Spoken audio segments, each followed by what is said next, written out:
வணக்கம் நண்பர்களே, ஏன் என்ற கேள்வி விவாத நிகழ்ச்சிக்கு உங்களை வரவேற்கிறேன். இன்று 31வது தென் மாநில முதலமைச்சர்கள் மாநாடு கோவளத்தில் வெற்றிகரமாக நடந்தேறியிருக்கிறது. 2022 கேரளத்தில் நடந்தது 30வது மாநாடு. 4 ஆண்டுகளுக்கு பிறகு கோவளத்தில் இன்று நடந்தேறியிருக்கிறது. இன்றைய விவாதத்தின் கருப்பொருள் இதுதான். 31வது தென் மாநில முதலமைச்சர்கள் மாநாடு மாநிலங்களுக்கிடையேயான பிரச்சனைகளை தீர்க்குமா? இதை பற்றி விவாதிப்பதற்காக நம்முடைய அரங்கிற்கு பத்திரிகையாளர் செந்தில்வேல் அவர்களும் அரசியல் விமர்சகர் திரு கண்ணன் அவர்களும் வந்திருக்கிறார்கள். இன்னும் சற்று நேரத்தில் பாஜகவின் ஓபிசி பிரிவு தலைவர் திரு வீர திருநாவுக்கரசு அவர்களும் தமிழ்நாடு இளைஞர் கட்சியின் சார்பாக திரு ஜேம்ஸ் மார்ட்டின் அவர்களும் வர இருக்கிறார்கள். அவர்களையும் வருக வருக என வரவேற்கிறேன். வணக்கம். செந்தில், நான் உங்ககிட்ட ஆரம்பிக்கிறேன். இந்த முதலமைச்சர்கள் மாநாடு முடிஞ்சிடுச்சு இன்னைக்கு. இது என்ன ஒரு சம்பிரதாயமான மாநாடை 4 வருஷத்துக்கு ஒரு ட்ரிப் நடக்கிற மாதிரி அப்படிதானா? Whether it has got any significance? அப்படி எடுத்துக்கொள்ள முடியாது. நம்முடைய ஜனநாயகத்தில் இவ்வாறெல்லாம் கூடி பேசி தான் குறைந்தபட்சம் ஏதேனும் சிக்கல்களுக்கு தீர்வு காண முடியுமா அப்படிங்கிறத பார்க்குற ஒரு முயற்சி தான். அதனால் அப்படி வெறும் சம்பிரதாயம்னு முற்றிலும் முழுவதுமாக தள்ளிவிட முடியாது. ஆக்கப்பூர்வமான விளைவுகள் ஏதேனும் ஏற்பட்டால் மகிழ்ச்சி. ஏற்படுமா அப்படிங்கிறது கேள்விக்குறி. ஆமாம், கேள்விக்குறி தான். ஏன் என்ற கேள்வி தான் அது. இப்போ ஃபார் எக்ஸாம்பிள் இன்றைக்கி நடந்த மாநாட்டிலே இப்போ ஒவ்வொரு ஸ்டேட்டுடைய சீஃப் மினிஸ்டரும் தங்களுடைய ஸ்டேட்டோட வெல்ஃபேர் நலன்களை தான் முன்னிறுத்துவார்கள். அப்படி பார்க்கின்ற பொழுது இப்போது கேரள முதலமைச்சர் அவர் என்ன சொல்கிறாரு, முல்லை பெரியாரினுடைய இதை நம்ம திருப்பி அதை வேற ஒரு அணை கட்டணும் அப்படிங்கிற இடத்துக்கு அவர் வராரு. நமக்கு அப்படி கட்டினால் ஆபத்து, அப்போ நம்ம அதை மறுக்கிறோம். மேகதாதுவில் அணை கட்டணும், அதுக்கு நீங்கள் ஒத்துக்குங்க அப்படிங்கிறாரு. நீங்களே கூட டிசைன் கொடுங்க, நீங்களே பண்ணுங்க, உங்களுக்கு நல்லதுங்கிறாரு டிகே சிவகுமார். நாம் அதை எதிர்க்கிறோம். அப்போ கேரளாவின் பார்வையில் அவர் முதலமைச்சர் அவர் மாநிலத்திற்காக பேசுகிறார். கர்நாடக பார்வையில் அவர் முதலமைச்சர் அவருக்காக பேசுகிறார். நம்ம முதலமைச்சர் நமக்காக பேசியிருக்கிறார். இதுதான் எப்பவும் நடக்கக்கூடியது. இப்போ இந்தியா போன்ற ஒரு பன்முகத்தன்மை கொண்ட பல்வேறு மொழி கலாச்சாரம் இனம் கொண்ட ஒரு தேசத்தில் இது வரத்தான் செய்யும். அப்போ இதெல்லாம் கூடி பேசி தான் போய் சண்டை போட்டுட்டு அடிச்சிக்க முடியாது. கூடி பேசி தான் முடிவெடுக்கணும். யூனியன் கவர்மெண்ட், ஒன்றிய அரசு அதில் தலையிடணும். அப்போது இந்த மாதிரியான சிக்கல்கள்லாம் வரும். இப்போ இதில் என்ன சிக்கல் அப்படின்னு கேட்டிங்கன்னா, 2 மாநிலங்களுக்கு இடையில் செல்லக்கூடிய நதிநீர் சிக்கல், இந்த மாதிரி பிரச்சனை. ஆமாம், நதிநீர் பிரச்சனை. இதிலெல்லாம் எந்த ஒரு கட்சியாக இருந்தாலும் ஒரு குறிப்பிட்ட பக்கம் முடிவெடுக்க மாட்டாங்க. முடிவெடுப்பதில் சிரமம் ஏற்படும். அப்போ அவங்க குறிப்பாக தேசிய கட்சிகளுக்கு சிரமம் ஏற்படும். அப்போ தான் அந்த டிஸ்பியூட் எங்கே போகுது, கோர்ட்டுக்கு போகுது. அப்போ கோர்ட்டுக்கு போய் கோர்ட்டு தீர விசாரித்து ஒரு ஃபைனல் ஜட்ஜ்மெண்ட்டை கொடுத்த பிறகு அந்த ஃபைனல் வெர்டிக்டை அமல்படுத்த வேண்டிய பொறுப்பில் இருப்பவர்கள் அதை செய்ய மறுப்பது தான் சிக்கல். இப்போ காவிரியாக இருக்கட்டும், மேகதாதுவாக இருக்கட்டும், கோர்ட்டில் மேகதாது ஆஃப்கோர்ஸ் அவங்க கோர்ட்டில் நம்ம இப்போ லாஸ்ட் கவர்மெண்ட் போட்டப்பவே இவ்வளவு முன்னதாகவே ஏன் வர்றீங்கன்னு கேட்டுட்டாங்க. பட் காவிரியை பொறுத்தளவில் ஃபைனல் வெர்டிக்டே வந்துருச்சு. அதை இப்போ செயல்படுத்த மறுக்கிறது கர்நாடக அரசு. அப்போ கர்நாடக அரசுக்கு அழுத்தம் கொடுத்து அதை பெற வேண்டிய பொறுப்பும் கடமையும் நம்ம முதலமைச்சருக்கு இருக்குது. அதை கர்நாடக அரசுக்கு அறிவுறுத்த வேண்டிய பொறுப்பும் கடமையும் ஒன்றிய அரசுக்கு இருக்குது. இப்போ இவங்கெல்லாம் அங்கே வந்திருக்கிறாங்க. இது ப்ராக்டிக்கலாக இருக்கக்கூடிய சிக்கல். ஆனால் அரசியலாக இதில் வேற ஒரு இதெல்லாம் இந்த ப்ராக்டிக்கலை விட்டுட்டு அரசியலாக பேசணும்னீங்கன்னா வேற ஒன்று தான் பேசணும். என்ன அப்படின்னு கேட்டிங்கன்னா, நம்ம முதலமைச்சர் ஒன்று சொன்னார் கொஞ்ச நாளைக்கு முன்னாடி, நான் கர்நாடகா செல்ல தயார். அது அஃபிஷியலாக அனௌன்ஸ் பண்ணாங்களான்னா இல்லை, அன்அஃபிஷியல் எல்லாமே தகவலாக தான் வரும். அதுக்கப்புறம் கர்நாடக முதலமைச்சர் தான் சொன்னார் என்னன்னு, இல்லை இவர் வரையினாரு, நாங்கள் வர வேண்டாம்னு சொல்லிட்டோன்னு. அப்புறம் முதலமைச்சர் சட்டப்பேரவையில் சொன்னார், நான் எந்த அவமானத்தையும் சந்திக்க தயாராக இருக்கிறேன் தமிழ்நாட்டிற்காகனார். எனக்கு நம்முடைய முதலமைச்சர் மீது விமர்சனம் உண்டு, அது வேறு. ஆனால் என்னுடைய முதலமைச்சர் இன்னொரு மாநிலத்தில் அவமானப்படுவதை நானும் ஏற்றுக்கொள்ள மாட்டேன். ஏன்னா அவர் எனக்கும் சேர்த்தா முதலமைச்சர் இல்லையா? நான் விமர்சிப்பேன், இன்னொரு மாநிலத்தில் போய் ஏன் முதலமைச்சர் அவமானப்படணும் அப்படின்னு தான் நான் கேட்பேன். அந்த இடத்துல நான் என்னுடைய முதலமைச்சர் பக்கம் தான் நிற்பேன். அது எந்த கட்சியாக இருந்தாலும் நிற்கணும். அப்போ நம்ம எல்லாருமே என்ன சொன்னோம்னா, நீங்கள் போக வேண்டாம், ஏன்னா இது ஏற்கனவே பேசி தீர்க்க வேண்டிய பிரச்சனை இல்லை, பேசி வாதிட்டு தீர்க்கப்பட்ட பிரச்சனை அப்படின்னு சொல்லிட்டோம். இருபெரும் ஆளுமைகள், அம்மா ஜெயலலிதா அவர்களும் சரி, டாக்டர் கலைஞர் அவர்களும் சரி, வழக்கு போட்டு அந்த வழக்கில் தீர்ப்பை வாங்கி அந்த இறுதி தீர்ப்பை அரசியலில் வெளியிட வைத்த அம்மையார் ஜெயலலிதா அவர்கள் இப்படி எல்லாரும் அதுக்கு ஒரு வடிவம் கொண்டு வட்டுட்டாங்க. இனி நீங்கள் அதை நோக்கி நகருங்க அப்படின்னு சொன்னபோது, இல்லை, ஏன் அண்டை நாடுகளுடனான பிரச்சனையை கூட பேசி தீர்க்க முடிகின்ற பொழுது அண்டை மாநில பிரச்சனையை பேசி தீர்க்க முடியாதான்னு நம்ம முதலமைச்சர் கேட்டார். இப்போ பாருங்க, இந்த தீனா படத்தில் ஒரு சீன் வரும். அந்த ரவுடியெல்லாம் சண்டை போடுவாங்க, இது பண்ணுவாங்க. அப்படின்னா உனக்கு சண்டை பிடிக்கும்னு தெரியாத, தெரிஞ்சதே நான் அவங்களை அட்டி பிச்சிருப்பேன் அப்படின்னு உடனே கரெக்டாக அந்த ரவுடிகள் வந்துடுவாங்க. அப்போ அந்த கதாநாயகி லைலா கேட்பாங்க, இவ்வளோ சீக்கிரமாக இது நடக்கும்னு எதிர்பார்க்கல அப்படிமா. கிட்டத்தட்ட அந்த காட்சி இன்றைக்கி நடந்துருச்சு. டிகே சிவகுமார்ட்ட பேச்சுவார்த்தை நடத்தியிருந்தாருன்னா எங்கள் அண்ணன் தண்ணியை கொண்டு வந்திருப்பார். நீங்கள்லாம் சேர்ந்து கெடுத்துட்டீங்க அப்படிங்கிற மாதிரி டிவிக்கு விர்ச்சுவல் வாரியர்ஸ் சண்டை போட்டாங்க. இவ்வளோ சீக்கிரமாக அவங்க இது நடக்கும்னு எதிர்பார்க்கல. டிகே சிவகுமார் இங்கே தமிழ்நாட்டுக்கு வந்துட்டார். இப்போ நீங்கள் யோசிச்சு பாருங்க சார், அந்த காட்சி இந்த பக்கம் டிகே சிவகுமார், இந்த பக்கம் தமிழ்நாடு முதலமைச்சர், இந்த பக்கம் அதை பேசி தீர்க்க வேண்டிய ஒன்றிய உள்துறை அமைச்சர். இப்போ பேச்சுவார்த்தை நடத்துவதற்கான வாய்ப்பு உங்கள் கையில் இருக்குது. அதுவும் நம்ம மாநிலத்திலே வந்திருக்காங்க. இப்போ நீங்கள் பேசி தனியாக வாங்கிடணும். வாங்கலைன்னா இது யாருடைய தோல்வி? தமிழக அரசின் தோல்வி. தமிழக அரசினுடைய தோல்வி. ஏன் பார்வையில், உங்கள் பார்வையில் சொல்கிறேன். நீங்கள் அப்படித்தான் போர்ட்ராய்ட் பண்ணீங்க. பேசுனா தண்ணி தந்துருவாருங்கிற மாதிரி ஒரு போர்ட்ராய்ட் பண்ணி நீங்கள் பேச்சுவார்த்தைக்கு போவது சரியல்ல என்று சொன்ன எதிர்க்கட்சிகளின் மீது நீங்கள் ஒரு பொலிட்டிக்கல் இதை சொன்னீங்க. என்ன சொன்னீங்க? ஒரு சார்ஜ், ஒரு குற்றச்சாட்டை வச்சு ஒரு பொலிட்டிக்கல் கேம் ஆடினீங்கல்ல, ஒரு அரசியல் விளையாட்டு ஆடினீங்கல்ல. அந்த அரசியல் விளையாட்டோட முடிச்சு இன்றைக்கு அவிழ்க்கப்பட்டிருக்கிறது. இதனுடைய சிக்னிஃபிகன்ஸ் அதுதான். இன்றைய தென்மண்டல முதலமைச்சர் மாநாட்டினுடைய சிக்னிஃபிகன்ஸ் அப்படித்தான் புரிந்து கொள்ள முடியும். நீங்கள் உங்களால் தண்ணி என்ன செய்ய முடியல, பேசியும். நீங்கள் மேகதாதுவெல்லாம் பின்னாடி விட்டுருங்க. இந்த நிமிடம் வரை மேட்டூர் அணைக்கு தண்ணி வரல. மேட்டூர் திறக்கப்படல சார். இன்னைக்கு நம்ம ஆகஸ்ட் 20 இருக்கிறோம். ஜூன் 12 திறக்கப்பட்டிருக்கணும். திறக்கல இல்லை. அப்போ இதை வந்து யார் பேசுறது அப்படிங்கிறது ஒன்று. இன்னொன்று, அமித்ஷாவை நேற்று இரவே சந்தித்தார் நம்முடைய மாண்புமிகு முதலமைச்சர் அவர்கள். அவருடைய நிலைப்பாட்டில் மாற்றமா அப்படிங்கிற விவாதம் இன்றைக்கு எழுந்திருக்கிறது. எதுல? தொகுதி மறுவரையறையில். அதை நம்ம கண்டிப்பாக பேசுவோம். திரு கண்ணன் அவர்கள், உங்கள் பார்வையில் இந்த மாநாடு எதை சொல்ல வருகிறது? என்ன பெற்று தரப்போகிறது தமிழகத்திற்கு? இல்லை, அப்படி பார்க்கக்கூடாது. இது ஆண்டுதோறும் நடக்கணும். அப்படி இது நடக்கலைன்றதுலேருந்தே வந்து இதனுடைய முக்கியத்துவம் நீங்கள் புரிஞ்சுக்கலாம். மொத்தம் 5 மண்டலங்கள் இந்த மாதிரி இருக்குது. இது தென் மண்டலம். 56 இது உருவாச்சு. மொழி வழி மாநிலங்கள் உருவான பிறகு இது வந்து ஒரு கூட்டுறவையும் ஒரு ஒன்றுபட்ட ஒருங்கிணைப்பு முயற்சிகளையும் மேம்படுத்துவதற்காக இந்த சந்திப்புகளை நாம் செய்கிறோம். அதாவது ஆண்டு ஒன்றுக்கு நம்முடைய மூதாதையர்களை நினைக்கிற மாதிரி நம்முடைய பங்காளிகள் எல்லாம் ஒன்றா சேர்றாங்க இல்லையா? அந்த மாதிரி தான் நீங்கள் இதை எடுத்துக்கணும். அதுதான் இதில் வந்து ஒரு பெரிய தீர்வு வந்துடும். இந்த 31 மாநாடுகள் இதற்கு முன்னாடி நடந்தது சேர்த்து நீங்கள் பார்த்தீங்கன்னா அந்த மாநாட்டுகளினுடைய முடிவுகள் பெரிய ஒரு திருப்பத்தை ஏதோ கொண்டு வந்துச்சு அப்படின்றதெல்லாம் கிடையாது. இன்டர் ஸ்டேட் கவுன்சில்னு இருக்கு இல்லையா, அதுவே பெரிய அளவில் எதையும் சாதிக்க முடியலை. அதனால இது என்ன பண்ணுது? அப்போ எதுக்காக இந்த சந்திப்பு வந்து ஒரு இழகல் தன்மையை ஒரு இணக்கமான சூழ்நிலை உருவாக்கும். இப்போ நீங்கள் பாருங்க, முதன்முறையாக இந்த 5 ஒரு துணை முதல்வர் 4 முதல்வர்கள் வருகிறார்கள். ஒவ்வொரு கவர்னர் வந்திருந்தார். இல்லை, முதல்வர்களை பொறுத்த வரைக்கும் அரசியல் ரீதியாக வெற்றி பெற்று அந்த இடத்திற்கு வந்திருப்பவர்கள். இப்போ சதீசனை பார்த்தா அவர் தான் காங்கிரஸை அந்த வெற்றிக்கு கொண்டு வந்திருக்கிறவர். 10 நாள் அவர் காத்திருந்தார் அந்த பொறுப்புக்கு வர்றதற்காக. ஏன்னா அவர் மீது ஒரு பெரிய ஒரு மயக்கமும் ஒரு பிரமிப்பும் அவருடைய மற்ற முதல்வர்களுக்கு கண்டிப்பாக இருக்கும். இவர் இந்த வெற்றியை காங்கிரஸுக்கு எப்படி பெற்று தந்தார்ன்ட்டு. அதே மாதிரி டிகே சிவகுமார், அவருக்கு கர்நாடகத்தில் காங்கிரஸினுடைய வெற்றிக்கு அவர் உழைத்தது நம்ம எல்லாருக்கும் தெரியும். ஆனால் அவர் பொறுமையாக காத்திருந்தார். அவருடைய காலம் வரும் வரை வேணும்னு சொல்லி பலமுறை கேட்டார், காத்திருந்தார். படகை கவிழ்க்கலை. அவர் வந்தார். அவர் மீது அவர் ஒரு ஆளுமை மிக்க ஒரு தலைவர். அவர் மீது ஒரு பிரேமை, ஒரு மரியாதை இருக்கும்.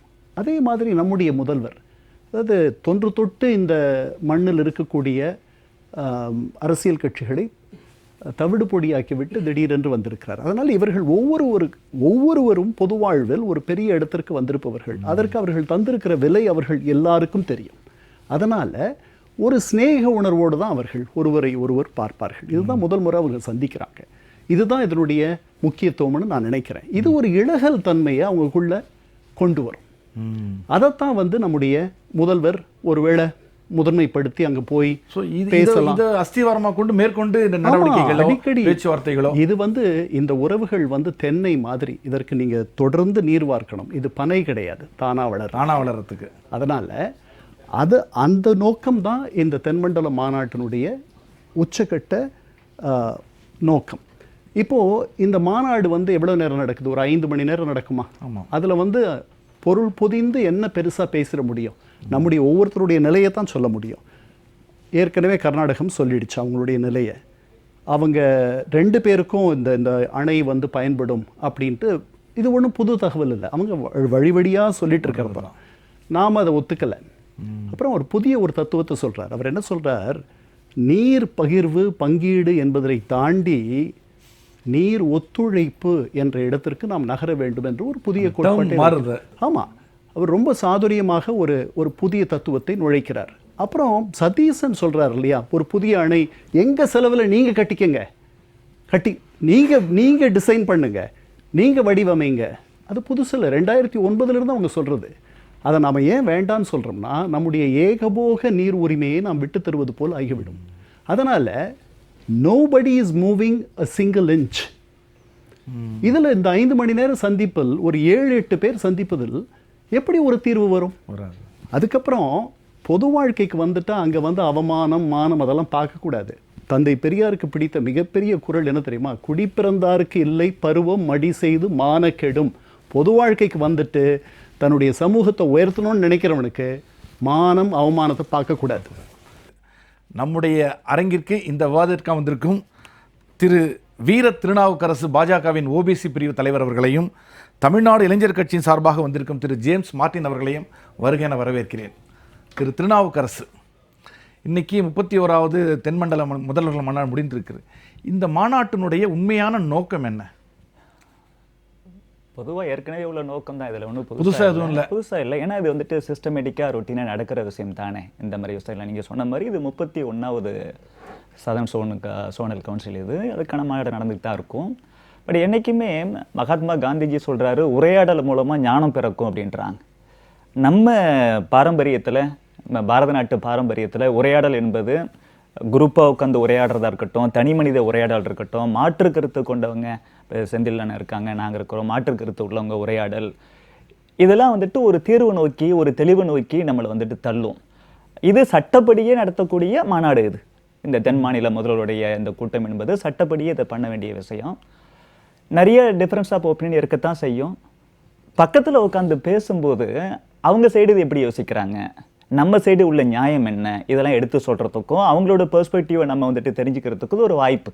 அப்போ என்ன நினைப்பாங்க, இப்படியே போயிட்டு இருந்தால் என்ன பண்ணுறது, பேசுவோம், எங்களுக்கு இது தேவையாக இருக்குது, உங்களுக்கு இது தேவையாக இருக்குது, அதில் ஏதாச்சும் ஒரு மிடில் பாயிண்ட் ஒன்று இருக்கும்ல, அது கொண்டு வர முடியுமா, அதை நோக்கி நகர முடியுமா? வரதுக்கு முன்னாடி ஒரு அதிகபட்சம் ஒரு 5லேருந்து 6 மணி நேரம் மீட்டிங் நடந்திருக்கும்.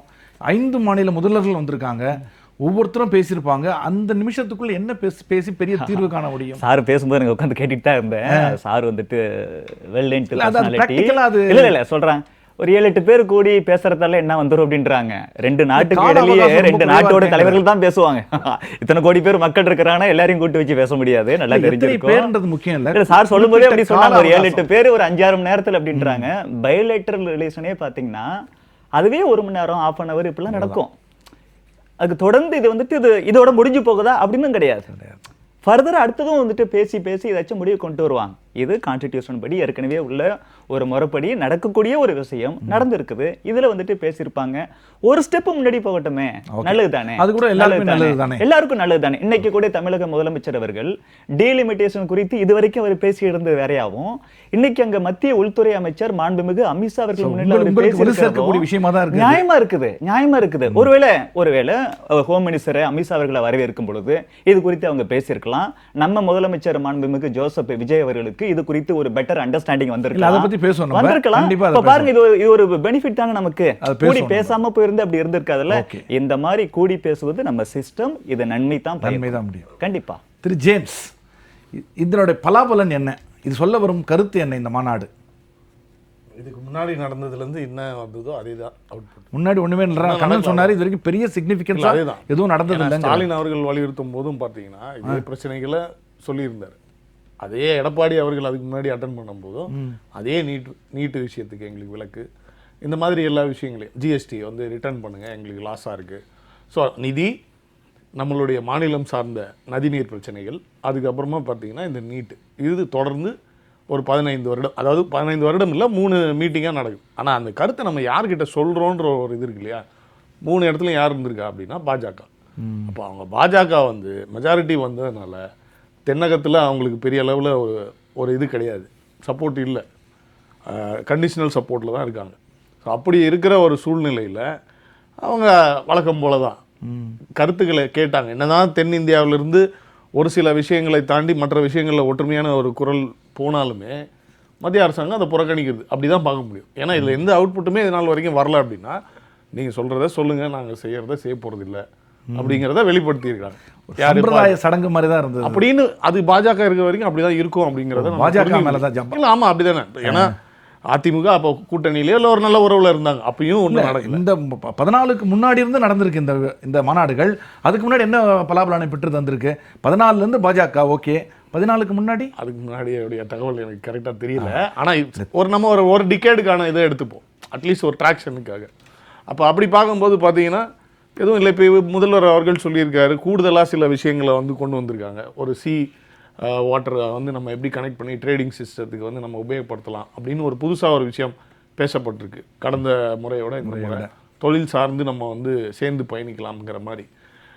ஸோ இப்படி போகும்போது இதை உள்வாங்கி கொண்டு அவங்க என்ன பிளான் பண்ணுவாங்க அப்படிங்கிறது தெரியல. இப்போ இன்னொன்று சகோதரர் சொன்னார், ஒரு சின்ன நிலைப்பாடு மாற்றம். ஆக்சுவலாக நிலைப்பாடு மாற்றம்லாம் ஒன்றும் இல்லை தாவேகா தரப்புலேருந்து. அவங்க இப்போவும் நிர்மல்குமார் சொல்லும் போதும் அதே தான் சொல்கிறாரு, சேம் 25 வருடத்துக்கு ஃப்ரீஸ் பண்ணிடணும், அதுதான் சொல்கிறார். சீட்ஸ் காம்ப்ரமைஸ் ஆகக்கூடாது அப்படிங்கிற விஷயத்தில் தான் அவர் தான் சொன்னார். அதுதான் நம்மளுடைய நிலைப்பாடு, அதை தான் தீர்மானம் எடுத்தோம் அப்படின்னு. ஓகே, திரு செந்தில் உள்ளே மாநாட்டில் முதல்வர் பேசினது அவருடைய டீலிமிட்டேஷனில் அவருடைய நிலைப்பாட்டு கொஞ்சம் மாறி இருக்கிறதா அப்படிங்கிற ஒரு ஐயத்தை ஏற்படுத்துது. ஆனால் நிர்மல்குமார் வெளியில் என்ன சொல்றாரு, எந்த விதமான மாற்றமும் கிடையாது, மேபி நீங்கள் புரிஞ்சுக்கிட்ட விதம் வேற மாதிரி இருக்கலாம், எங்களை பொறுத்த வரைக்கும் மேலே 543 இங்கே 39 தாங்கிறார். என்னுடைய கேள்வி என்னென்னா, எப்படி நகலை எரித்த திமுக, தமிழகத்துக்கும் டெல்லிக்கும் தமிழகத்துக்குமான போர் சொன்ன திமுக ஒரு ஸ்டேஜுக்கு அப்புறம் நியாயமாக இருந்தால் நாங்கள் நியாயம் அப்படின்ற ஒரு லெவலுக்கு இறங்கி வந்தாங்களோ, தாவேக்காவும் அப்படிப்பட்ட நிலைமைக்கு வந்திருக்கிறதா? இல்லை, உங்கள் கருத்தில் ஒரு சின்ன மாற்று இருக்குது உங்களுக்கு? ஆமாம், திமுக முதல்லேருந்தே ஃபேர் டீலிமிட்டேஷன் தான் சொல்கிறாங்க. அவங்க அனைத்து கட்சி கூட்டம் போடும்போதும் சரி, தென் மாநில முதலமைச்சர்களை கூப்பிட்டு நடத்திய ஆலோசனையிலும் சரி, அவங்க கொடுத்த அறிக்கையும் சரி, டேட்டோட எல்லாம் இருக்கேன்ட்டேன். மார்ச் நீங்கள் ஏப்ரல் எலெக்ஷனுக்கு முன்னாடி அவங்க கொடுத்ததுலையும் நிராகரிக்கிறோம் நான் சொல்கிறேன். நான் மிக தெளிவாக ஒன்று நான் சொல்லிடுறேன். நான் அதை ஃபுல்லாக படிச்சுட்டு வந்தேன் அந்த தலைப்புங்கிறதுனால. ஏற்கனவே அது மனப்படமாக இருக்குது. பதில் சொல்லிடுங்க. அது சொல்லிடுறேன். தமிழக நான் சொல்லிடுறேன். சென்னைக்குமான போர் நகலை எரித்ததற்கான முழுமையாக சொல்கிறேன். 2-3 விதமாக சொல்கிறேன். இதில் திமுக நிலைப்பாடு, அவங்க அந்த தென் மாநில முதலமைச்சர்களை கூப்பிட்டு ஒரு மாநாடு நடத்துறாங்க பாருங்க, அதுலேயே பேக்ட்ராப்பே என்ன இருக்குன்னு கேட்டிங்கன்னா ஃபேர் டீலிமிட்டேஷன் தான் இருந்துச்சு. நாடாளுமன்றத்தில் ஈவன் காங்கிரஸ் கட்சியுமே ஃபேர் டீலிமிட்டேஷன் தான் பேசினாங்க. அவங்களுமே நீங்கள் காங்கிரஸை சேர்ந்த கேரளாவை சேர்ந்த நாடாளுமன்ற உறுப்பினரும் அந்த வாதத்தை தான் வைத்தார். சகோதரி ஜோதிமணி உள்ளிட்டவர்கள், இடதுசாரி எம்பிக்கள் எல்லோரும் நாடாளுமன்ற வாயிலில் ஒரு பேனர் பிடிச்சிட்டு ப்ரொட்டஸ்ட் பண்ணாங்க. அதுலேயும் ஃபேர் டீலிமிட்டேஷன் தான், இதில் மாற்றுக்கருத்து இல்லை. திமுக திட்ட தெளிவாக ஒரு வாதத்தை வச்சுது, இதை மாற்றாதீங்க, ஃபர்ஸ்ட் ரூல் மாற்றாதீங்க, இப்படியே ஸ்டிக் ஆன் பண்ணுங்க. இப்படியே ஸ்டிக் ஆன் பண்ண முடியாது, மாற்றியே ஆகணுங்கிற கட்டாயம் எழுந்தால் 1971 மக்கள் தொகையின்படி அந்த பர்சன்டேஜ் என்னவோ அதன்படி மாற்றுங்க. 25 வருஷத்துக்கு ஃப்ரீஸ் பண்ணது அப்படியே நீங்கள் கண்டினியூ பண்ணுங்க. நம்பர் இல்லை, ஒன்று நம்பர் அப்படியே ஃப்ரீஸ் பண்ணிடுங்க, அல்லது எண்ணிக்கையை கூட்டுறதா இருந்தால் பிரச்சனை என்னன்னா சார், மக்கள் தொகை அடிப்படையில் மாற்றுறாங்க. 71 மக்கள் தொகையின் அடிப்படையில் இல்லை, அதை நான் முடிச்சிடறேன், அதுதான் விவாதமே வந்துச்சு. அதை சட்ட ரீதியாக உறுதியளிப்பு கேட்குறாங்க. மக்கள் தொகை அடிப்படையில் மாற்றுறதா இருந்துச்சுன்னா 1971 அடிப்படையில் உத்தரப்பிரதேசத்துக்கு 80, நமக்கு 39, புதுவையோட சேர்த்தா 40ன்னு வச்சுக்கோங்க. இப்போ 2011 மக்கள் தொகை கணக்கெடுப்பின்படி இவங்க பண்ணிட்டாங்கன்னா நமக்கு சீட்டு குறையும். ஏன்னா நாம மக்கள் தொகையை கட்டுப்படுத்திய மாநிலம். அப்போ அதுக்கான அஷூரன்ஸ் முடிக்கிறேன், அது ஒன்று வந்துடும். அப்போ நம்ம திமுக நிலைப்பாடு என்னவா இருந்துச்சுன்னா 1971 மக்கள் தொகையிலேயே ஃப்ரீஸ் பண்ணுங்க, அது பர்சன்டேஜாக ஃப்ரீஸ் பண்ணுங்க, 7.18 விழுக்காடு தமிழ்நாட்டுக்கு. அந்த விழுக்காட்டின் அடிப்படையில் ஃப்ரீஸ் பண்ணீங்கன்னா தமிழ்நாட்டுக்கு குறைந்தது 59 இடங்கள், அதிகபட்சம் 61 இடங்கள் வரைக்கும் வாய்ப்பு இருக்கு. 59, 60 அல்லது 61 வச்சுருக்கலாம். இதே மாதிரி யாருக்கும் வரும், உத்தரப்பிரதேசத்துக்கும் வரும், கூடும், மற்றவங்களுக்கும் கூடும். இதில் எங்களுக்கு எந்த பிரச்சனையும் கிடையாது. இதுதான் திமுகவுடைய ஸ்டாண்ட். ஒன்று மாற்றாத, மாற்றினா 71 படி. அதுக்கான நீங்கள் கேட்ட கேள்விக்கான அஷூரன்ஸ் முடிச்சிடறேன். ஆனா அமித்ஷா அவரிடம் அவங்க என்ன இல்ல கொடுக்கப்படல, வாய்மொழியாக கொடுக்கப்பட்டுச்சு. என்ன கொடுத்துச்சாருன்னு நான் சொல்றேன். மசோதாவை டேபிள் பண்ணல. இல்ல டேபிள் பண்ணல. இல்ல சார், எப்படி பண்ணாங்கன்னா மசோதால டேபிள்ல அவங்க கொடுத்த எழுத்துப்பூர்வமான மசோதா இருக்கு இல்லையா, அதுல அந்த இது எதுவுமே இல்லை. 2 விஷயம் ஒன்று புரிஞ்சுங்க, இது எல்லாரும் புரிஞ்சுக்கிறது வெறும் தொகுதி மறுவரையறை மசோதான்னு புரிஞ்சுக்கிறாங்க. அது இல்லை, இது அரசியல் சாசன சட்டத்தையே திருத்துற மசோதா. அதனாலதான் 2/3 மெஜாரிட்டி. நீங்க அது முடியுது, நீங்க கண்டிப்பா இதுல ஏதோ ஒரு நிலைப்பாட்டை எடுத்தே ஆகணும். ஒன்றிய அரசு, இது காங்கிரஸ் இருந்தாலும் திமுகவாக இருந்தாலும் இதை இப்படியே அதை விட்டுட்டு போங்கன்னு போக முடியாது. ஏன்னா அது அரசியலமைப்பு சட்டத்தை திருத்துவதற்கான காலக்கெடு முடியுது. 2 வாய்ப்பு தான் இருக்குது. ஒன்று, அடல் பிகாரி வாஜ்பாய் அவர்கள் பிரதமராக இருந்தபோது 25 ஆண்டுகளுக்கு அன்றைக்கு திமுக பாஜக கூட்டணி நீட்டிக்கப்பட்டது. அதே மாதிரி இன்றைக்கு நம்முடைய முதலமைச்சர் சொல்றது மாதிரி, ஈவன் ஸ்டாலின் அவர்கள் சொல்ற மாதிரி இப்படியே ஃப்ரீஸ் பண்ணி நீட்டிச்சிருங்க இன்னும் 25 வருஷத்துக்கு. அல்லது மாற்றணும், மாத்துறதுன்னு வருகின்ற பொழுது எதன்படி மாத்துங்க, 1971 படி மாற்றுங்கள் அப்படிங்கிறது திமுக நிலைப்பாடு. காங்கிரஸ் என்ன சொன்னாங்கன்னா ஈவனா எல்லாருக்கும் 50% அப்படின்னு வந்தாங்க. 50% தான் இப்போ ஒரு உதாரணத்துக்கு புதையோடு சேர்த்து 40 வைங்க, 80 120 40 அப்படிங்கிற கிட்டத்தட்ட எல்லாமே கணக்கு ஒன்று இப்படி வரும். இது காங்கிரஸுடைய வேணுகோபால் அவருடைய அவர் நாடாளுமன்றத்தில் வச்சார். அவர் இந்த வார்த்தையை சொன்ன உடனே உள்துறை அமைச்சர் மாண்புமிகு அமித்ஷா அவர்கள் எழுந்து சொன்னார் 50% எங்களுக்கு ஓகேன்னாரு. 50% நீங்க சொல்றீங்களா அது ஓகேன்னாரு. ஆனா இவங்க என்ன டிமாண்ட் வச்சாங்க, இன்னைக்கு நம்முடைய மாண்புமிகு முதலமைச்சர் அவர்கள் அதான் சொல்றாரு.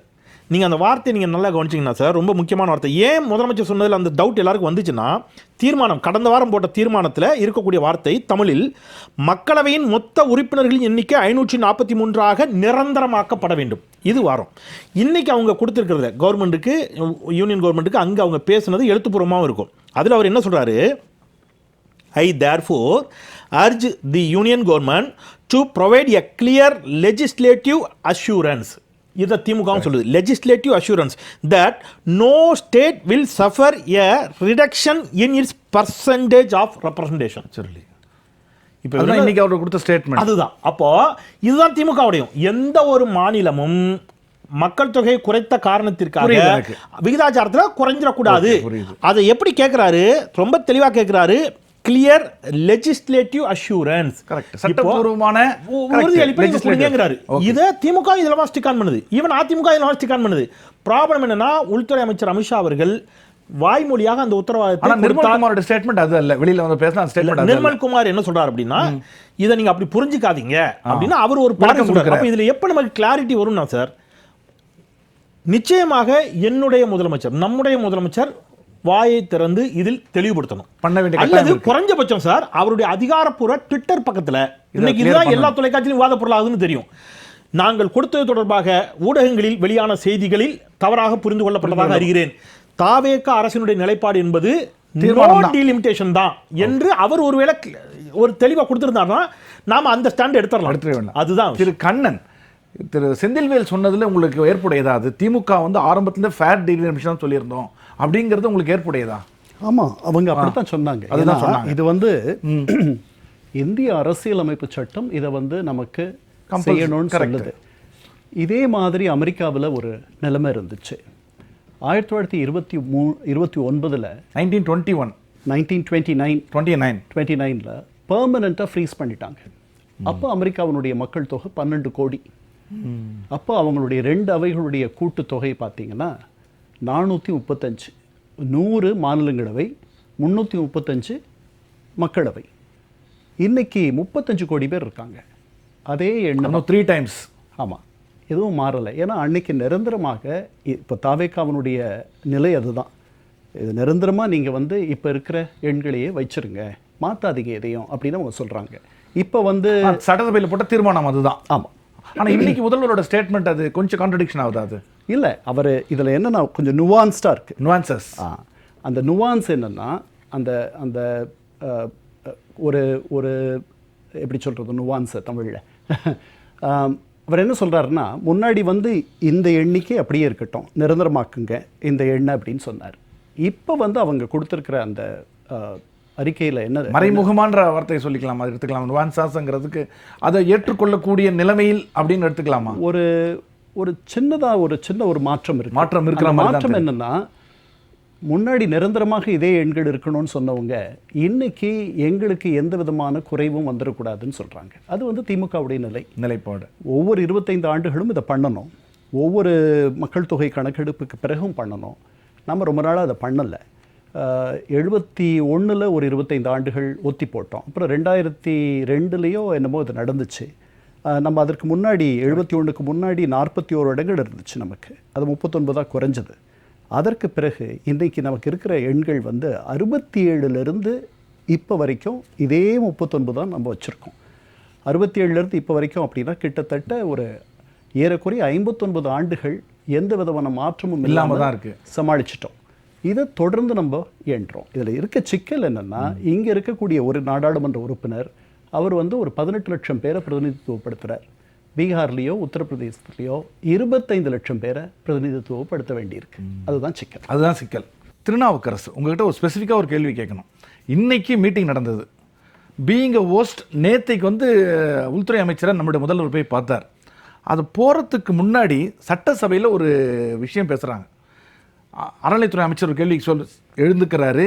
அது சம்பந்தம் இருக்கா சம்பந்தம் இல்லையான்னு தெரியல, ஆதாரங்களை பற்றி பேசலாமா அப்படின்னு பேச ஆரம்பிக்கும் போது முதல்வர் வந்து எழுந்து சில விஷயத்த சொல்கிறார். எங்ககிட்ட அன்னைக்கு மரிய வில்சன் சொன்னோட ரிப்போர்ட் எங்கிட்ட இருக்குது, அதை நான் பேச வேண்டிய நேரத்தில் பேசுவேன் அப்படின்னு சொல்லிட்டு உட்கார்றார். முடிச்சுட்டு ஹோம் மினிஸ்டர் போய் பார்க்குறார். இதில் எதுவும் ஒரு சிக்னிஃபிகன்ஸ் இருக்கா? இதில் இதை திமுகவுக்கு விடப்படக்கூடிய மறைமுக எச்சரிக்கை அது? நான் அப்படி நினைக்கல. நீங்க அப்படி நினைக்கல? அப்படி நினைக்கல. ஹோம் மினிஸ்டர் வந்துட்டு இன்னைக்கு நம்ம நாட்டில் நம்பர் 2 பிரைம் மினிஸ்டருக்கு அடுத்தது ஹையஸ்ட் அஃபீஷியல். அவங்க ஒரு பெரியவங்க இங்கே வரும் பொழுது, மத்திய அரசாங்கத்திலேருந்து நம்ம மாநிலத்துக்கு வரும் பொழுது மரியாதை நிமித்தமாக போய் பார்க்குறாங்க. இதை நான் பாராட்டுறேன். முதலமைச்சர் ஜோசப் விஜய் அவர்கள் அரசியல் ரீதியாக கொள்கை ரீதியாக ஒவ்வொருத்தருக்கும் ஜனநாயகத்தில் மாற்று கருத்து இருக்கலாம். ஆனால் அந்த மரியாதைன்னு ஒன்று இருக்குல்ல, அது ஒவ்வொரு பொறுப்புக்கும் உரிய மரியாதை நம்ம கொடுக்கணும். முதலமைச்சரை விட மத்திய உள்துறை அமைச்சர் பெரிய பொறுப்பு, நாட்டுக்கே வந்துட்டு உள்துறை அமைச்சர். அவங்க புரோட்டோகால் படி அவங்க வராங்க அப்படிங்கும்போது, அதுவும் நம்ம ஸ்டேட்ல ஒரு மீட்டிங் நடக்குது அப்படிங்கும்போது போய் பார்த்தது அரசியல் நாகரிகம். இதை வரவேற்கத்தக்க ஒரு விஷயம். பொதுவா இந்தியாவில் சென்ட்ரலில் பார்த்தோம்னா பொலிட்டிக்கலாக எலெக்ஷன் டைம்லையோ இல்லை கொள்கை ரீதியாக மற்ற டைம்லையோ நிறைய வந்துட்டு மாற்றி விமர்சனம் பண்ணிப்பாங்க. ஆனால் பெரிய என்மிட்டி இருக்காது. அது எங்கள் அட்டல் பிகாரி வாஜ்பாய் அவர்கள் சொல்லுவார், மாற்று கருத்து கொண்டோரையும் வெறுக்காமல் எதிர்ப்பதே ஜனநாயகம். வெறுக்க வேண்டிய அவசியம் இல்லை. உங்க கொள்கை எனக்கு பிடிக்கல அப்படின்னா நான் வந்துட்டு கிரிட்டிசைஸ் பண்ணலாம், எதிர்க்கலாம். உங்களை நான் வெறுக்க வேண்டாம். மகாத்மா காந்திஜி சொல்லியிருப்பாரு, நான் குற்றத்தை வெறுக்கிறேன், குற்றவாளியே அல்ல. குற்றம் செஞ்ச ஒருத்தனை கூட அந்த குற்றத்தை மட்டும்தான் வெறுக்கிறேன், குற்றவாளியே இல்லை. அப்படிங்கிற மாதிரி அரசியல் ரீதியா நமக்கு வந்துட்டு கொள்கை வேற எதுவும் இல்லை. வேற எதுவும் இல்லை. அதுதான் சொல்றேன். நான் முதல் ரவுண்ட்லயே சொன்னேன், நீங்க ஒன்னா கூடி பேசும்போது சகஜமா இந்த இன்ஃபார்மலா பேசுவாங்களே, அந்த மாதிரி பேசும்போது பார்த்தோம்னா சில புரிதல் எக்ஸ்ட்ரா வரும். ரொம்ப மனசை நம்ம ரிஜிடா வைக்காம கொஞ்சம் வந்துட்டு ஃப்ளெக்சிபிளா இருக்கும் பொழுது, மைண்டு ஓப்பனா இருக்கும்போது, இருதரப்பு உரையாடல் நடக்கும் பொழுது நம்ம பார்வை விரிவடையும். அந்த மாதிரி கூட நடந்திருக்கலாம். இது வரவேற்கத்தக்கது. இந்த டீலிமிட்டேஷன் விஷயத்துல நான் திரும்ப சொல்றேன், மத்திய அரசாங்கம் ஆரம்பத்துல என்ன சொல்லிட்டு இருக்குதோ அதைத்தான் இப்பவும் சொல்லிட்டு இருக்கிறோம். மக்கள் தொகை அடிப்படையில கண்டிப்பா நாங்க டீலிமிட்டேஷன் பண்ண மாட்டோம், கண்டிப்பா கொடுத்துட்டே இருக்கிறோம். ஏற்கனவே இங்க 7.18%. தமிழ்நாட்டில் இப்போ 543, இந்தியாவில் 100%. தமிழ்நாட்டில் இருக்கிற 39 சீட்ஸ் 7.18%. இப்போ 7.18 மட்டும் இருக்காது, குறையவும் குறையாது. 7.23 7.23 கூடுது. நமக்கு ஒண்ணு கூட குறையல, இருக்கிறதும் அப்படியே மெயின்டைன் ஆகல. இன்னும் 0.05% அதிகமாக போகுது. அப்ப நம்ம வரவேற்கத்தானே செய்யணும். அதனால இது நம்ம தமிழ்நாட்டுக்கு இதுல எந்த பிரச்சனையும் வராது. உடனே ஏற்கனவே நம்மளும் பேசணும், தமிழ்நாட்டுக்கு மட்டும் இல்ல ஒட்டுமொத்த தென்னிந்தியாவுக்கும் பிரச்சனை வரக்கூடாதுன்னு. எல்லா மாநிலத்துக்கும் இதே மாதிரி தானே. ஏற்கனவே என்ன விகிதாச்சாரம் இருக்குதோ, அதாவது ப்ரோரேட்டா பேசிஸ்ன்னு சொல்றோம். விகிதாச்சார அடிப்படையில் மட்டும்தான் பண்ணப்படும் மொழிய மக்கள் தொகை அடிப்படையில் பண்ணப்படாது, எந்த பிரச்சனையும் கிடையாது. இது கோடி பேசும்போது அந்த மாதிரி ஒரு புரிதல் வந்திருக்கலாம். இன்னொரு விஷயம், நம்ம தோழர் பேசும்போது கொஞ்ச நேரத்துக்கு முன்னாடி, என்னத்தான் பேசினாலும் கூட இந்த பிஜேபி கவர்மெண்ட் மத்திய அரசாங்கம் காது கொடுத்து கேட்க போறதில்லை அப்படின்னாங்க. இது முதல்ல தென்னிந்தியா சம்பந்தப்பட்ட விஷயம். இந்த தென்மண்டல கவுன்சில் மாநாடு இது. இப்போ இங்கக்குள்ள இந்த ஸ்டேட்ஸுக்குள்ள எந்தெந்த பிரச்சனைலாம் இருக்குதோ அதெல்லாம் கூடி பேசுறது தான் இதோட பிரைமரி அப்ஜெக்டிவ். அதுதான். இதை வந்துட்டு மத்திய அரசாங்கம் பெருசா ஒண்ணும் பண்ண போறது இல்ல. இப்ப நம்ம கேரளாவுக்கும் நமக்கு பிரச்சனை என்ன, நான் அவருக்கு புரிதலுக்காக சொல்றேன். இப்ப இந்த தென்னிந்தியா எல்லாம் சேர்ந்து மத்திய அரசாங்கத்துக்கு ஒரு கோரிக்கை வைக்கிறது இதோட பிரைமரி அப்ஜெக்டிவ் இல்லைங்க. மெயினா இந்த தென்னிந்தியாவில் இருக்கக்கூடிய மாநில முதலமைச்சர் எல்லாம் உட்காந்து, இப்ப கர்நாடகா முதலமைச்சரும் நம்ம பக்கத்துல உட்காராரு, தமிழ்நாடு முதலமைச்சர் உட்காராரு, கேரளா முதலமைச்சர் உட்காராரு. அவர் முல்லை பெரியாரை பத்தி பேசுறாரு, நாம நம்மளோட கன்சர்னை சொல்றோம். இவங்க மேகதாது விஷயத்தை பத்தி பேசுறாங்க, நாம நம்மளோட கன்சர்னை சொல்றோம். இப்படி ஒவ்வொரு மாநில முதலமைச்சரும் தங்களுக்குள்ள பேசி ஒரு அண்டர்ஸ்டாண்டிங் வர்றதுக்கு தான் ஒரு வாய்ப்பு. தனித்தனியா ஒவ்வொருத்தரையும் போய் பார்க்கறதுக்கு பதிலாக கூட அதுல கூட சிக்கல் இருக்குல்ல. ஏற்கனவே கர்நாடகா முதலமைச்சர் அவர் வந்துட்டு பர்மிஷன் கொடுத்தாரு, முதல்ல இந்த இன்விடேஷன் அக்செப்ட் பண்ணிட்டாரு. தமிழ்நாடு முதலமைச்சர் வந்து பாக்குறனாரு, ஓகேன்னு சொன்னாரு. அப்புறம் பொலிட்டிக்கல் சிச்சுவேஷனை பார்க்க முடியாத ஒரு சூழ்நிலை வந்துருச்சு. இப்போ இங்க கலந்துகிட்டு தான் ஆகணும், கலந்துகிட்டு பேசுறதுக்கான ஒரு வாய்ப்பு இருக்கு. சோ நாம சொல்றத மத்திய அரசாங்கம் கேட்காதுன்னு கிடையாது. இது ஒவ்வொரு மாநிலமும் அந்த மாநிலத்துக்கு இடையில, தென்னிந்தியாவில் இருக்கக்கூடிய மாநிலத்துக்கு இடையில சால்வ் பண்ணிக்கிறது. 1-2 மட்டும் தான் மத்திய அரசாங்கத்திட்ட கோரிக்கை வைப்பாங்க. அதனால இது அந்த சரியான புரிதல். ஏதோ பிஜேபி இப்படி பண்ணுதுன்னு நினைக்காதீங்க. இது பிஜேபிக்கும் நமக்கு இல்லை. என்ன சொல்ல போனா சொன்னது மாதிரி நாங்க இப்ப சவுத் இந்தியால எங்கேயுமே நாங்க பவர்ல இல்ல, எக்ஸ்க்ளூடிங் பாண்டிச்சேரி. ஆனா சவுத் இந்தியால ஒண்ணுமே இல்லைன்னு சொல்லாதுங்க. கர்நாடகால இல்ல இதுக்கு முன்னாடி இவங்க சொன்னாங்க இல்ல இப்ப நாங்க பவர்ல இல்ல, ஆனா அரசியல்ல ஒண்ணுமே இல்லன்னு அர்த்தம் கிடையாது. ஏற்கனவே இல்ல கர்நாடகால ரூலிங் பார்ட்டியா இருந்தோம், இப்ப பிரைமரி ஆப்போசிஷன். அடுத்த முறை ஆட்சிக்கு வருவோம், மாறி மாறி வந்திருக்குது. எங்க தெலுங்கானால இல்லங்க மாறி மாறி, வெறும் நம்பிக்கை இல்ல, இது வரலாறு. ஏற்கனவே தெலுங்கானால 8 MP இருக்கிறோம், சும்மா இல்ல. ஆந்திராவுல பார்ட் ஆஃப் த கவர்மெண்ட் நாங்க. கேரளாவுல திருவனந்தபுரம் மாநகராட்சியை பிடிச்சிருக்கிறோம், 3 MLA வந்திருக்கிறோம், சும்மாலாம் கிடையாது. அதனால சவுத் இந்தியால ஒண்ணுமே இல்லங்கிறது இது வந்துட்டு வேணும்னே திட்டமிட்டு அவதூறு பரப்பரான ஒரு விஷயம், அதை ஏத்துக்க முடியாது. திரு கண்ணன், இப்போ தமிழக முதல்வருடைய ஸ்பீச் நீங்க பார்த்திருப்பீங்க. எப்போ நம்ம வெளியில பேசக்கூடிய அதே விஷயங்கள் தான் திருப்பி ரிப்பீட் பண்ண மாதிரி இருக்கு இல்லையா? நீட்டு, டீலிமிட்டேஷன், காவிரி, மேகதாது. ஆனா மற்ற மாநில முதல்வர்கள் அவங்க வந்து சந்திரபாபு நாயுடு என்ன சொல்லியிருக்காரு, காவிரி, கோதாவரி அது விஷயங்கள் பேசுறாரு. அவங்க வந்து டேம் கட்டலாங்கிறாங்க. இது மாதிரி பல புது விஷயங்கள் அவங்க சொல்லும் பொழுது தமிழக சைட்ல இருந்து வெறும் ரிப்பீட்டட் டயலாக்ஸ் மட்டும் தான் இருக்குதுன்னு தோணுதா? இல்லையே, எல்லாருமே அவங்க நிலைப்பாட்டில் தான் நிற்கிறாங்க. இதை தாண்டி வேற எதுவுமே விஷயங்கள். முதல்ல நீங்க இந்த ஃபார்மேட்டை பார்க்கணும். இது வந்து இன்ஃபார்மல் ஃபார்மேட் இல்ல, இது வந்து ஃபிக்ஸட் அஜெண்டா. ஆமா, இதுல எப்படி வந்து உங்களுக்கு நீங்க நான் ஒரு அறையில எல்லாரும் உட்கார்ந்து தொடர்ந்து தேநீர் வழங்கிக்கிட்டே இருக்காங்க. நீங்க உட்கார்ந்து சாதாரணமா பேசுறீங்க, ஒரு முறை இல்லை. நீங்க நேரா நான் இங்க தமிழக முதல்வர் இருக்கேன் அப்படின்னா நான் வந்து தெலுங்கானா முதல்வரோட பேசுறேன், அவர் வந்து கேரள முதல்வரோடு பேசுகிறாரு. ஒரு இணக்கமாக ஒரு குடும்பத்தார் சேர்ந்து ஒரு வரவேற்பறையில் உட்கார்ந்து பேசினா எப்படி இருக்குமோ அந்த மாதிரி ஒரு செட்டிங் அப்படி இருந்தால் தான் வந்து ஒரு ஃப்ரெண்ட்லி அட்மாஸ்பியர். நீங்கள் வந்து எழுதி வச்ச இந்த நிகழ்ச்சிக்காக தயாரான உரையை ஒவ்வொரு முதல்வரும் வாசிக்கிறார். மதிய உணவு சாப்பிடுகிறீர்கள், அங்கத்தான் வந்து நீங்கள் ஏதாவது ஒரு இழகல் தன்மை வரலாம். அதனால் ஒவ்வொருவரும் அவர்களுடைய நிலைப்பாட்டை மீண்டும் சொல்வதற்கான ஒரு தருணம் தான் இதுவே தவிர, இவர்கள் சந்திக்கிறார்கள், சந்திப்பதற்கு ஒரு வாய்ப்பை இது ஏற்படுத்தி தருகிறது. ஒருவரை ஒருவர் புரிந்து கொள்வதற்கு ஒரு சின்ன ஒரு வாய்ப்பு அது அவங்க மேலே தொடரணும். அது எல்லாரோடவும் எல்லாருக்கும் ஒரே அளவில் தொடரும்னு சொல்ல முடியாது, தேவைகளை பொறுத்து இருக்கணும். இது புதிய அரசு இப்போ வந்திருக்கிறது, அவர்கள் பழகி கொண்டிருக்கிறார்கள். போக போக இதை அவங்க புரிஞ்சுக்குவாங்க. திருநாவுக்கர் சொன்னதுக்காக நீங்கள் ஏதோ விஷயம் சொல்லணும்னு ஆசை இல்லை, இதுதான் இந்த ஃபார்ம், இந்த செட்டிங் இருக்கு இல்லையா, அதில் வந்து பெரிய அளவில். ஏன்னா நீங்கள் பாருங்கள், இந்த கேம்ப் டேவிட் அக்கார்ட்ஸ், அதுக்கப்புறம் இந்த கிளின்டன் வந்து ஒரு பெரிய மத்திய கிழக்கில் வந்து ஒரு பெரிய ஒரு அமைதி ஒப்பந்தத்தை கொண்டு வந்தார் 94. 10 நாள் அவங்கள வர வச்சு ஒரே இடத்துல இருந்து பார்த்தார். அவங்க 3, அதாவது இஸ்ரேலிய தலைவர், நம்முடைய பாலஸ்தீன தலைவர், அமெரிக்க அதிபர் கிளின்டன், இவங்க 10 நாள், யாசர் அராஃபத், அப்போ நான் நினைக்கிறேன் ஆமாம், எஹூத் பராக், 10 நாள் ஒரே இடத்துல அவங்க குடியிருந்தார்கள். எந்த புரோட்டோகாலும் இல்லை. இவர் போய் அவருக்கு டீ போட்டு தருவார், அவர் போய் டீ சாப்பிட்றீங்களான்னு கேட்பார். அப்படித்தான் ஒரு இடத்துல வரும், தாண்டிய விஷயங்கள். அப்படித்தான் வரும். அவ்வளவு பெரிய இடத்துல அப்பவும் வரல, 10 நாளைக்கு பிறகு வரல. அதனால இந்த ஃபார்மேட் மாறணும், கண்டிப்பா மாறணும். திரு ஜேம்ஸ், ஒரே ஒரு கருத்தை மட்டும் சொல்லிடுறேன். இதனால பயனே இல்லையே அப்படின்னா உதாரணத்துக்கு ஒன்று சொல்றேன். இப்போ அங்க ஒரு பொருள் பேசப்பட்டிருக்கு, போதைப் பொருள் தடுப்பு விஷயத்துல உளவு தகவல்களை தென்னிந்திய மாநிலங்கள் எல்லாம் பகிர்ந்துக்கணும். இந்த கூட்டத்துல போய் கலந்துக்கல, இந்த கூட்டமே நடத்தப்படலைன்னா இந்த கருத்தை அங்க முன் வைக்க முடியாது. இன்னொன்னு 1076 கிலோமீட்டர் வந்துட்டு பார்த்தோம்னா இந்த கடல்சார் போக்குவரத்து இருக்கு, அந்த டூரிசத்தை டெவலப் பண்ணலாம் அப்படின்னு ஒரு சஜஷன் அங்க வைக்கப்படுது. இந்த கூட்டம் நடக்கிறதால வந்த விளைவுகள் பெங்களூர்ல இருந்து 3 மாநிலத்தை, ஆந்திரா, கர்நாடகம், தமிழகம் எல்லாம் சேர்ந்து 3 மாநிலத்துக்கும் இந்த மாதிரி ஒரு மெட்ரோ அமைப்பு பண்ணலாம். இப்படி புதுசா சில சந்தங்களை வைக்கிறதுக்கான வாய்ப்பை இந்த கூட்டம் தான் உருவாக்கி. அதனால இதுல பெனிஃபிட்டே இல்லைன்னு சொல்லவே கூடாது, நிறைய இருக்கு, பிற்காலத்துல தெரிய வரும் அதெல்லாம். இல்ல நான் அப்படி சொல்லல. நான் சொல்ல வர்றது என்னன்னா, முடிச்சவிழ்க்க முடியாத பின்னல்களை இந்த மாதிரி ஒரு ஃபார்மேட்ல பண்ண முடியாது. அவ்வளவு. ஸோ திரு ஜேம்ஸ் சார் சொல்ற மாதிரி முதல்ல அவர் என்ன சொன்னார்னா, கோரிக்கை வைக்கிற ஒரு இடம் இல்லை, இது ஜஸ்ட் ஒரு கலந்துரையாடல், ஒரு நட்புறவு. ஆனால் அதே இடத்துல தான் கோரிக்கை வச்சிருக்காங்க. அப்போ என்ன அர்த்தம், பாஜகவுக்கு தேவையில்லாத அரசியல் ரீதி இல்லாத கோரிக்கையெல்லாம் வரவேற்கப்படுது. டீலிமிட்டேஷனில் தாவேகா தரப்புலேருந்து ஒரு சின்ன ஸ்டேட்மெண்ட் மாறினாலும் அங்கே பில்லில் வந்து ஓட் பண்ண போகிறது யார் இப்போ கரண்ட் சுச்சுவேஷனில் டிஎம்கேவும் காங்கிரஸும் தான். தாவேகா ஓட் பண்ண போகிறது. இவங்களோட நிலைப்பாட்டிலையோ இல்லை ஒரு சின்ன ஒரு வார்த்தை தடுமாற்றமோ இருந்தாலும் அப்படியே வச்சுப்போம், இருந்தாலும் எந்த பிரயோஜனமும் கிடையாது. முடிவு எடுக்க போறது யார் அப்படின்னா, இப்போ செந்தில் சார் சொன்னதுல இருந்து பார்க்கும்போது ஃபேர் லிமிட் டீலிமிட்டேஷனுக்கு அவங்க கொஞ்சம் ஓரளவுக்கு அக்ரீடு மாதிரி தான் இருக்கு. அதில் ஆரம்பத்தில் அவங்க ஸ்டாண்ட் இல்லை அதுதான். அதை தான் சொல்கிறேன். அப்போ அதுதான் அவங்களும் பாஜகவும் இறங்கி வந்துட்டாங்க. இதில் ஒரு விஷயம் என்னென்னா, எந்த மாற்றமும் கிடையாது, ஜஸ்ட் சீட்ஸ் மட்டும்தான் இன்க்ரீஸ் ஆகுதுன்னா, அப்போ அதாவது சினாரியோ எப்படி மாறிடும்னு தெரியலை.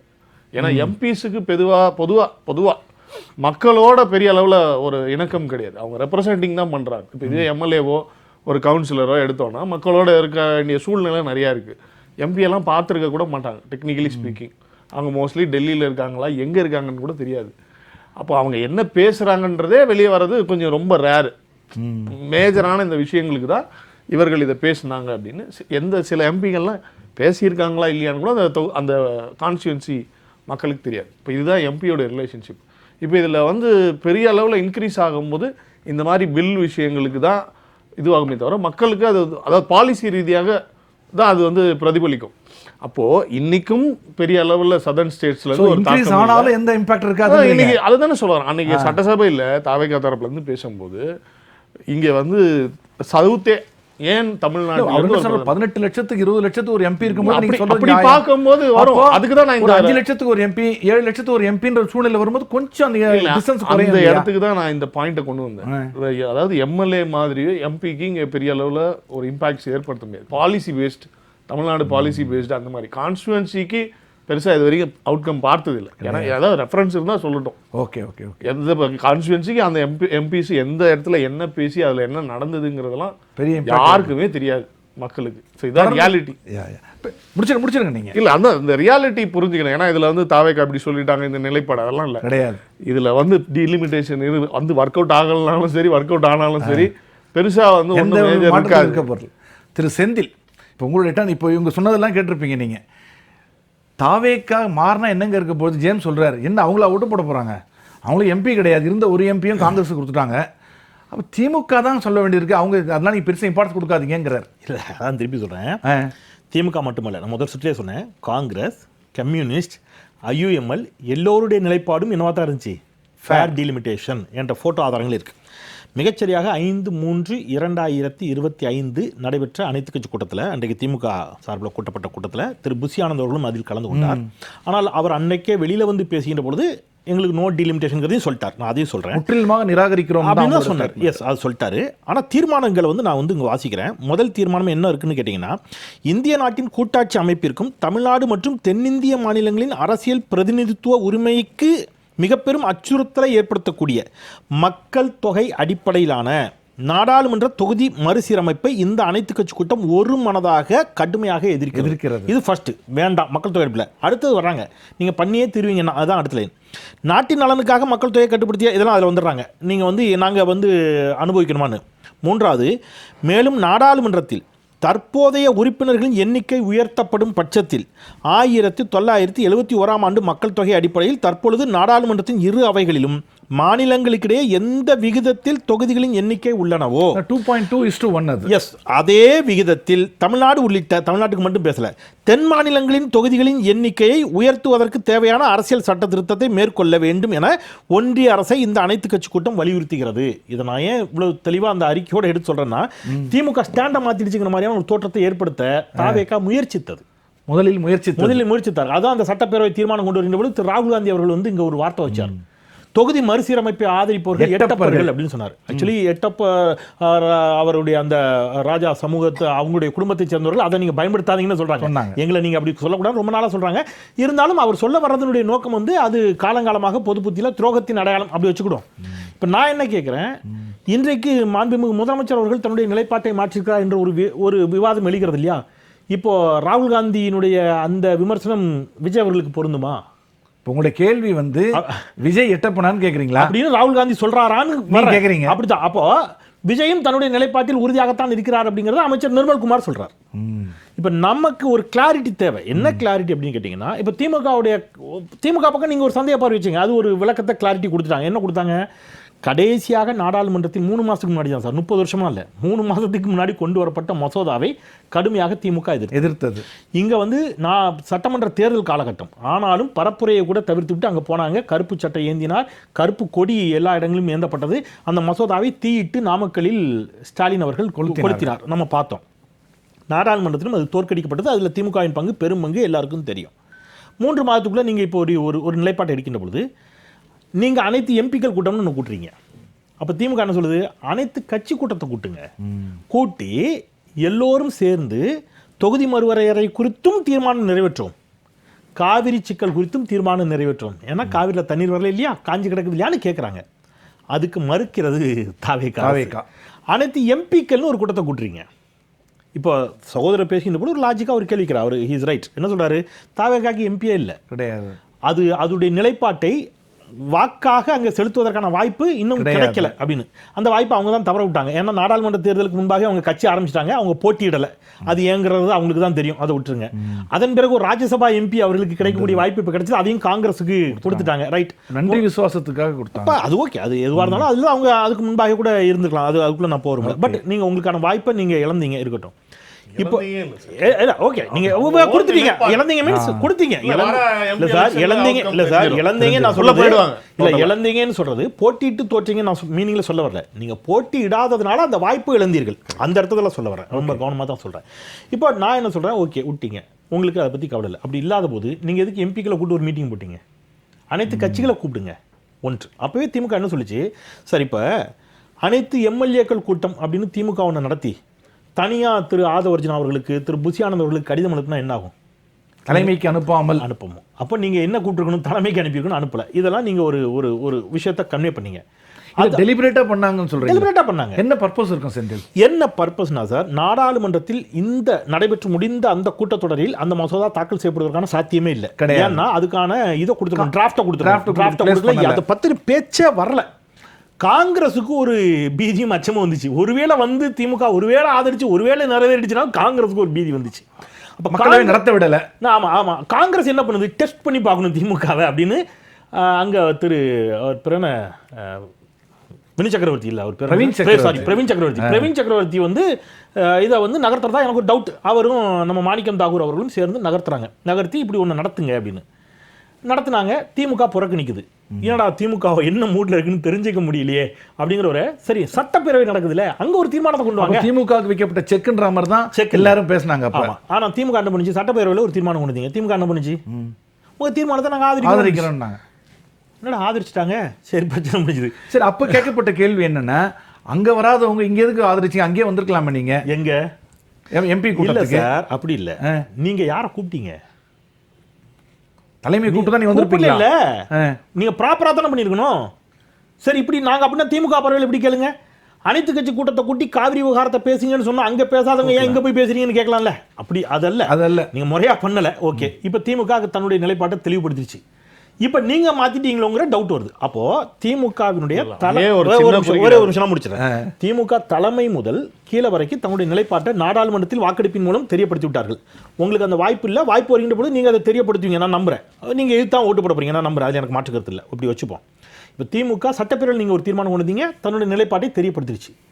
இன்னைக்கு நீங்க உள்துறை அமைச்சரை சந்தித்த பிறகு உங்களுடைய நிலைப்பாட்டில் ஒரு மாற்றமாகிற ஐயம் ஏற்படுகின்ற பொழுது திமுக தீக்குளிச்சு தன்னை நிரூபிக்கணும்னு நீங்கள் சொன்னீங்கல்ல, கேட்டிங்களா சார்? இப்போ மாண்புமிகு முதலமைச்சர் ஒரு 2 லைனில் ஒரு ட்வீட், அவரோட எக்ஸாண்டில் போடணும். இப்போ ஒரு நீங்கள் பத்திரிகையாளர்களை சந்திக்கிறது இல்லை, பேசுறது இல்லை, பேட்டி கொடுக்கறது இல்லை, பத்திரிகையாளர்களை எந்த கூட்டத்துக்கும் அனுமதிக்கிறதும் இல்லை, உள்ளுக்குள்ளே அனுமதிக்கிறது இல்லை. இப்போ நடந்த இந்த விஷயத்துக்கு கூட கேமராமேன்ஸ் மட்டும் தான் அளவோடு, அதுவும் விஷுவல் எடுத்துகிட்டு வெளில வந்துட்டாங்க. நீங்கள் வந்து முதலீட்டாளர்கள் மாநாடு நடத்துறீங்க, பத்திரிகையாளர்கள் அனுமதிக்கிறது இல்லை. எதுக்கும் பத்திரிகையாளர்களை கண்டா பயமானு தெரியல, விட்டுருங்க. பட் எனிவே அது இன்னொரு நாள் பேசுவோம். அப்போ பத்திரிகையாளர்களை சந்தித்து நீங்கள் தெளிவுபடுத்தணும். படத்தில் குறைஞ்சபட்சம் என்ன பண்ணுங்க, நீங்கள் இதில் பேசணும்ல, ஒரு ட்விட்டர் ஹேண்டில் எங்களுடைய நிலைப்பாடு நோ டீலிமிட்டேஷன் தான். என்னுடைய சார்பாக நிர்மல் சொல்லிட்டாருங்கிறத நான் அவரோட ஸ்டேட்மெண்ட்டாக இருக்கும் சார். இதே மாதிரி சொன்னபோது நீங்கள் பல இடத்துல அதெல்லாம் கிடையாது, ஸ்டாலின் பேசணும், அதெல்லாம் கிடையாது, நீங்கள் வந்து பேசணும், இப்படிலாம் நீங்கள் பேசியிருக்கிறீங்க. சார் வந்தே மாதரம் மசோதா வருது சார், பாடல். அது என்ன ஒரு 100 வருஷம் இருக்குமா சார்? ஒரு வாரத்துக்கு முன்னாடி வந்துச்சு சார். ஒரு வாரமோ 2 வாரம், அதிகபட்சம் 2 வாரம் இருக்கும். அந்த 2 வாரத்துக்கு முன்பாக வந்த வந்தே மாதரம் பாடல் மசோதாவின் மீது திமுக நாடாளுமன்ற குழு உறுப்பினர் மரியாதைக்குரிய அக்கா கனிமொழி அவர்களும் அண்ணன் ஆராசா அவர்களும் கடுமையான எதிர்வாதங்களை அவர்கள் நம்புகிற சித்தாந்தங்களிலிருந்து வைத்தார்கள். பாஜகவை பார்த்து, மாண்புமிகு உள்துறை அமைச்சர் அமித்ஷாவை பார்த்து நேருக்கு நேராக அவர் பயன்படுத்திய வார்த்தை, இது போன்ற வாதங்கள் வருகின்ற பொழுது நீங்கள் எங்களெல்லாம் ஆன்டி நேஷனல்னு சொல்றீங்க. நான் சொல்லுகிறேன், உங்கள் கட்சியே தேசிய விரோத கட்சின்னு வச்சாங்க, பாஜக எதிர்வினை ஆட்சியது. அப்போ அவ்வளவு கடுமையாக தங்களுடைய நிலைப்பாட்டை நாடாளுமன்றத்தில் வைத்த கட்சியை நாங்கள் நம்ப மாட்டோம். சொல்லு, காலையில் எந்திரிச்ச உடனே சொல்லு, மத்தியானம் சாப்பிட்டு முடிச்ச உடனே சொல்லு, சாயங்காலம் டீ சாப்பிடும்போது சொல்லு, நைட்டு டின்னருக்கு போகும்போது சொல்லு, இப்படி சொல்லிக்கிட்டே கேட்டுக்கிட்டே இருந்தீங்கல்ல. இப்போ உங்க நிலைப்பாட்டு ஒரு ட்விட்டர் ஹேண்டில் போடுறதுல என்ன கஷ்டம் அப்படிங்கிறத நான் கேள்வி. நீங்க சொல்ல வந்தீங்க ஜேம்ஸ். இல்லை, அதாவது எனக்கு அதில் ஒரு சின்ன குழப்பம். ஏன்னா ஃபேர் டீலிமிட்டேஷனுக்கு அவங்க எப்பவுமே ஆதரவுன்னாங்க. சட்டசபையில் எடுக்கப்பட்ட தீர்மானம் என்ன? ஆனா அதுக்கும் ஆதரவு கம்ப்ளீட் இந்த கேள்வி கம்ப்ளீட் டீல் அப்ப என்ன அது? அது நான் சொல்லிடுறேன்.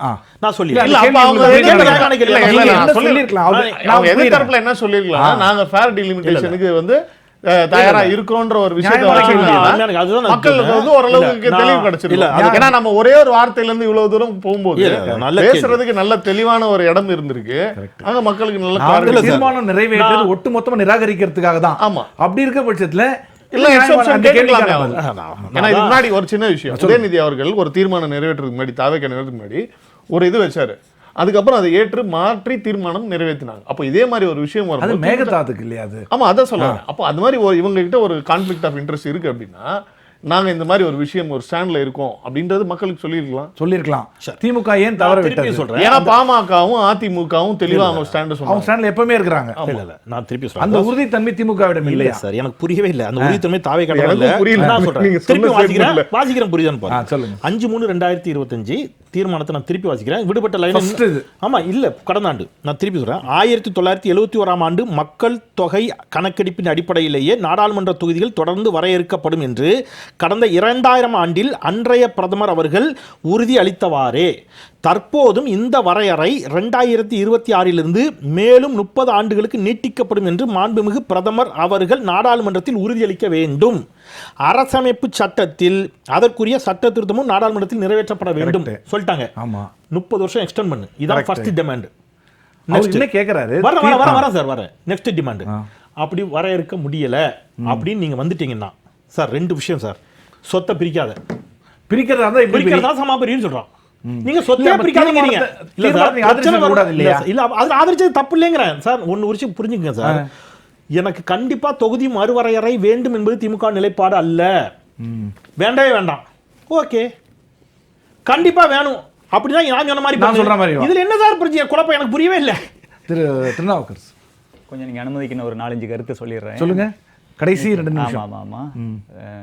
செந்திலண்ணன் வந்துட்டு காங்கிரஸ் கட்சியை சார்ந்த பிரவீன் சக்கரவர்த்தியை வேணும்னே வெளி சக்கரவர்த்தி இல்ல எனக்கு தெரியும் அண்ணனை பத்தி. அந்த ஜோக்கு நான் ரசிச்சேன். அது இருக்கட்டும். ஒரு டிஸ்கஷன்ல அப்படி போற போக்குல இருக்கட்டும். அதே போல பார்லிமெண்ட்ல வந்துட்டு அக்கா கனிமொழியும் அண்ணன் ஆராசாவும் வந்துட்டு அதுதான் எங்களை வந்துட்டு நீங்க தேச விரோத கட்சின்னு சொல்றீங்க. ஆனா உண்மையாவே நீங்க தான் தேச விரோத கட்சி சொன்னாங்க. அப்படி சொன்னாங்கன்னு அவங்க சொன்னதா சொல்றாங்க. அவங்களுக்கு தான் நான் பதில் சொல்றேன்.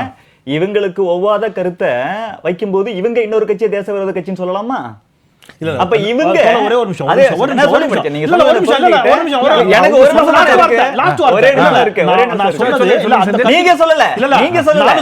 அந்த கருத்து மீது வாதம் இல்ல. நான் சொல்ல வந்தது இப்படி ஸ்ட்ராங்கா பிஜேபி எதிர்க்கிறார்கள். அவர்களை நீங்கள் தொடர்ந்து ஐயப்பாட்டுக்கு உள்ளாக்குகிறீர்கள். நான் சொல்றது வேற. அதாவது எங்க கருத்து ஒண்ணு, நாங்க தேசம் சார்ந்து ஒரு கருத்து வைக்கிறோம். அதை மாற்று கருத்து யாரெல்லாம் வைக்கிறாங்களோ, குறிப்பா தேசத்துக்கு விரோதமா செயல்படுறாங்களோ அவங்கள ஆன்டி நேஷனல்னு சில முறை சொல்றோம், எல்லாத்தையும் சொல்றது இல்ல. அதை தப்புன்னு சொல்ற நீங்க உங்களுக்கு ஒவ்வாத கருத்தை சொல்லக்கூடிய எங்களை நீங்க தேச விரோத கட்சின்னு சொல்லலாமா? இப்ப நீங்களும் அப்படித்தானே சொல்றீங்க. அதையும் நான் புரிய வைக்க விரும்புறேன். இன்னொரு விஷயம், ஜேம்ஸ் அவர்கள் வந்துட்டு இந்த தென்மண்டல கவுன்சில் கூட்டத்துல மறுபடியும் மத்திய அரசு தென்மண்டலம் மாதிரியே கொண்டு போறார். அப்படி கிடையாதுங்க. இதோட மெயின் அப்ஜெக்டிவே தென்னிந்தியாவில் இருக்கக்கூடிய மாநிலங்களுக்கு உள்ள பிரச்சனை என்னவோ அது இந்த தென்னிந்திய மாநிலத்தில் இருக்கக்கூடிய முதலமைச்சர்கள் பேசி தீர்ப்பதற்கான ஒரு வழி. இதுல மத்திய அரசாங்கம் அது ஏற்கனவே பண்ணதான் போறாங்க. இது ஒரு பேச்சுவார்த்தைக்காக, ஒரு நல்ல ஒரு அண்டர்ஸ்டாண்டிங் வரதுக்காக வருது. இது மத்திய அரசாங்கம் தென்னிந்திய மாநிலம் கிடையாது. இது மெயினாவே தென்னிந்திய மாநிலத்துக்கு உள்ள என்ன பிரச்சனையோ அதை சரி பண்றதுக்கான கூட்டம். மறுபடியும் பாஜக கொண்டு போகாதீங்க. 2வது விஷயம், இல்ல இருங்க, டீலிமிட்டேஷன் பொறுத்தளவு இப்ப அவர் சொல்றாருல கவுன்சிலர் தெரியும் எம்எல்ஏ தெரியாது, எம்எல்ஏ தெரியும் எம்பி தெரியாதுன்னு. கவுன்சிலரை விட எம்எல்ஏ கம்மியா தெரியும், ஏன்னா ஏரியா பெருசு, பாப்புலேஷன் அதிகம். MP க்கு அதுதான் சொல்ல எம்எல்ஏ விட பாப்புலேஷன் என்ன அதிகம், ஏரியாவும் பெருசு. அதனால ஃபுல்லா போறதுக்கே கஷ்டமா இருக்கும். இந்த டீலிமிட்டேஷன் வந்தா தமிழ்நாட்டுக்கு இன்னும் 20 எம்பி இன்னும் 20 எம்பி இருக்கும்போது பெரிய இம்பாக்ட் இருக்கும். ஏன் தெரியுமா? MP local area development fund சொல்லி வருஷத்துக்கு 5 கோடி ரூபாய் கொடுக்குறாங்க. இப்ப 39 எம்பிக்கு கொடுக்கறதே 59 எம்பிக்கு கொடுப்போம். தமிழ்நாட்டுல உள்ள பல தொகுதிக்கு நல்லது நடக்கும், பல மக்களுக்கு நல்லது நடக்கும். டீலிமிட்டேஷன் வேணும். நிறைவா ஒண்ணு, உடனே அமெரிக்காவை சொல்றாங்க. எங்க அமெரிக்காவுல பார்லிமெண்டரி சிஸ்டம் இல்ல, பிரசிடென்ஷியல் சிஸ்டம். அங்க பிரதமரே இல்ல, அங்க அதிபர் மட்டும் தான். இந்தியாவுல அதே மாதிரி ஏத்துப்போமா? ஒவ்வொரு மண்ணுக்கும் ஒண்ணு இருக்கு, ஒவ்வொரு மண்ணுக்கு எல்லாத்துக்குமே சொல்றேங்க. இங்க ஒருத்தனுக்கு ஒருத்தி, அங்க ஒருத்தனுக்கு ஒருத்திங்கிற கலாச்சாரம் கிடையாது. கண்ணகி பிறந்த மண்ணு இது. அதனால அங்க உள்ளது எல்லாத்தையும் நம்ம கடைபிடிக்கணுங்கிற அவசியம் கிடையாதுங்க. நம்ம மண்ணுக்கு என்ன தேவைன்னு நம்ம முடிவு பண்ணணும். அந்த நாட்டுல எப்படி இருக்கு, இந்த நாட்டுல எப்படி இருக்கு, நம்மளை பார்த்து மத்தவங்க கத்துக்கிட்டோம், நம்ம யார் அவங்கள பார்த்து கத்துக்கிறதுக்கு? விவாதத்தின் இறுதியில் நிற்கிறோம் நண்பர்களே. காரசாரமாக முடிந்திருக்கிறது. முதலில் அமைதியாக ஆரம்பித்தது, காரசாரமாக முடிந்தாலும் சொல்ல வந்த கருத்து இதுதான். எப்படி கூடி வாழ்ந்தால் கோடி நன்மை என்ற உண்மை நமக்கு விளங்குகிறதோ, கூடி பேசினாலும் கோடி நன்மை பயக்குமானால் எத்தனை மண்டல மாநாடுகளும் நடத்தலாம். மக்களுக்கு நன்மை பயக்குமானால் நடத்தட்டும், மக்களுக்கு நன்மை பயக்கட்டும். இத்துடன் என்ற நல்ல செய்தியோடு இந்த விவாதத்தை இத்துடன் நிறைவு செய்கிறேன். வந்திருந்த பெருமக்கள் அனைவருக்கும் நெஞ்சார்ந்த நன்றியும் வணக்கமும்.